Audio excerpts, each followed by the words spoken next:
for viewers, explain. Everyone understands these military promotions aren't moving forward, but how did it all start? Well, it all started because we couldn't get a briefing, Sean.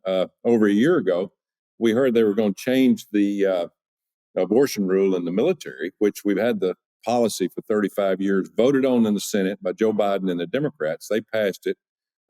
It's been great. They've had a few abortions every year, but none of the money's gone and been paid for by the taxpayers. But after Roe Wade went down, went back to the states, Joe Biden and his cronies said, hey, we can handle the federal employees. So they did the VA. I fought that. They brought it over for a vote. It passed. So now we have VA abortions. And then they told us they were going to do the military. And so, wait a minute, we've had no problem. And they said, well, we want to change it anyway. So they wanted to do it basically with no abortion at any time, fly the individual to another state wherever they get an abortion, but paid for it by the taxpayers. I said, wait a minute, it's against the law. We can't do that. And so I wrote a letter to the SecDef and said, if you do this, I'm thinking about it. I'm going to hold your promotions of your admirals and generals, and I'm not going to change my mind. And so they changed it. So I've been holding it now for 7 months. So, and last week, So when this happens, you write this letter.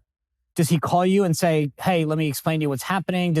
Does he say, "Let me send one of my aides to brief you"? How did the letter get sent, and then what happens? Nothing. We heard crickets from the Pentagon and the SecDef, and that was in December, around December 11th of last year. We heard nothing for about a month, and all of a sudden we hear they're changing the policy. And so they changed it on a date sometime I think in February. Immediately we put the hold on, but I never had any conversation with the Pentagon. They were going to do it, hell or high water. And I've really only talked to the Pentagon maybe a total of 10 minutes in the last 7 months, not heard from the White House.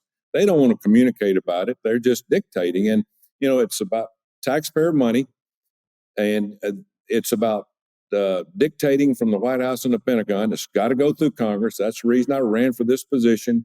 This controversial issue on abortion needs to be voted on, and with representation in Congress to all the states if you're going to do this. And so that's the reason I fought it. And again, the other thing is about how woke our military is becoming. It is, every day we're losing a little bit of control of our military up here to this radical activist group. And it's just, they've got everything else, and they get the military, Sean, we got huge problems.